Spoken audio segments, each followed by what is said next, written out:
Hello guys, Mason your Pecas Welcome to again. the official deep dive into Piggy Intercity.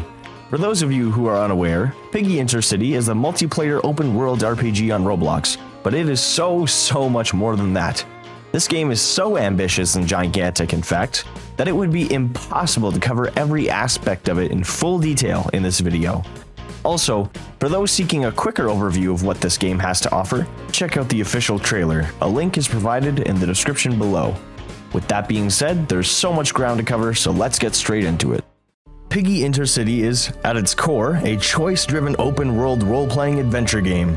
It takes place 10 years after an infection breaks out in Avalia, which is a continent inhabited by anthropomorphic animals. This infection mutates those animals who are exposed to it into monsters. The game focuses on all kinds of different communities thriving through a post-apocalypse, each with their own ideas about how to deal with it, and more importantly, how to live through it. From the Valkyrie, a military organization working to restore peace to the lands through its might, to the Liberators, a group of survivors taking advantage of the infection in order to begin a revolution, there are many factions that you will encounter in your travels across Avalia.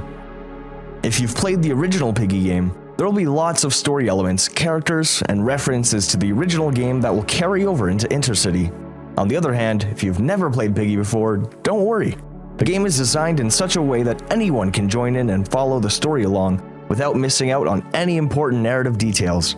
You will play as a brand new character you create and play through a story tailored to your decisions.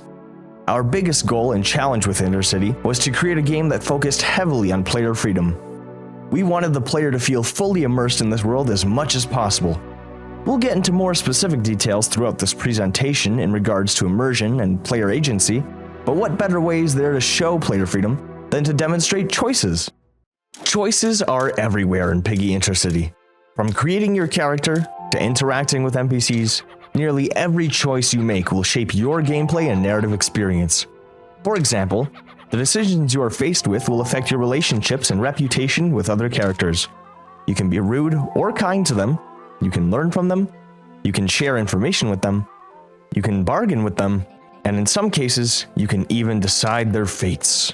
Be careful though, as most of your decisions in-game are permanent and cannot be reversed. Be cautious and aware of what you do. Your reputation with other NPCs can affect numerous things. For instance, if your reputation around town is really low, the local shopkeeper may increase prices for you, forcing you to spend more at their shop. Your reputation could also affect an NPC's trust in you. Remember, what goes around comes around, and your actions can have serious consequences. Now, let's say another player decides to become enemies with a settlement that you happen to be friends with, and they eliminate the townsfolk. You might think, oh great, now I can't finish any quests or shop there anymore. Well, worry not. Our solution to this dilemma was to ensure that every player has their own quote-unquote world, so important NPCs that another player may have attacked and or defeated may be completely unharmed in your world. But didn't I say this game was multiplayer?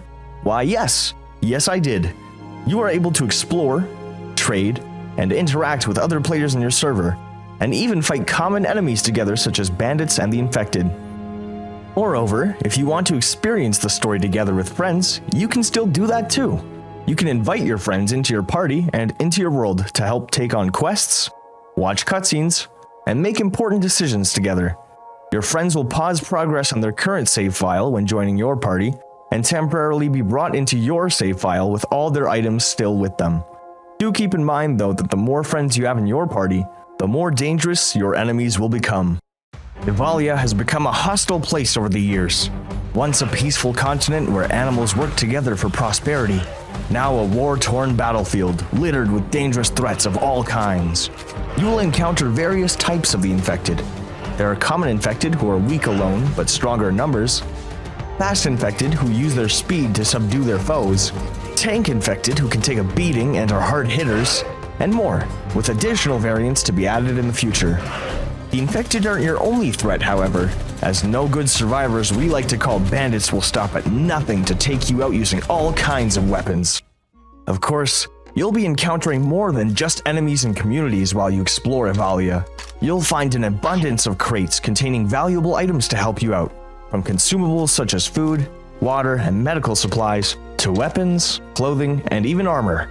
And in order to make exploration feel more immersive, absolutely nothing will be locked behind a paywall or level barrier. If you can see a location, you can travel there, even at level 1. Is it recommended? Probably not, since enemies can be tougher in some locations. But who are we to stop you? This world is ours just as much as it is yours, so you are free to go wherever you please. With that being said, you are still able to gain experience points as you progress through the game and level up. Instead of keeping content locked behind a certain level, we instead opted to use experience points to represent your character's literal experience in surviving this world.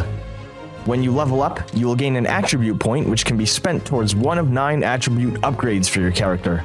Some examples are upgrading your health, your hunger, your thirst, your accuracy, how much you can carry, and even the maximum size of your base, which we'll get to later. Again, your choices here are important, as you won't be able to max out all of your level attributes. So, choose what is most important to you and your character. So many choices to make and things to do. Thankfully, there are a few ways for you to unwind from the reality of living through an outbreak. You'll be able to encounter some establishments which offer minigames for you to play, such as golf and bowling. They offer different levels of difficulty and will provide you with different rewards depending on how you score. There are plenty more minigames in the works and coming in the future, so stay tuned. If you keep an eye out, I'm sure you'll be able to find hints to upcoming ones across the mainland. All that stuff aside, you know what would be cool? Well, imagine if you could start your own base. Good news for you, you don't need to imagine it because we've already made it a possibility. You'll be able to claim an empty plot of land to place your base at. From there, you'll be able to gather materials and build your own settlement. Once beds are placed, settlers will show up to your base asking to live and work there. They have all kinds of different personalities and skill sets. Their skills will tell you what jobs they are capable of doing and how well they can do them.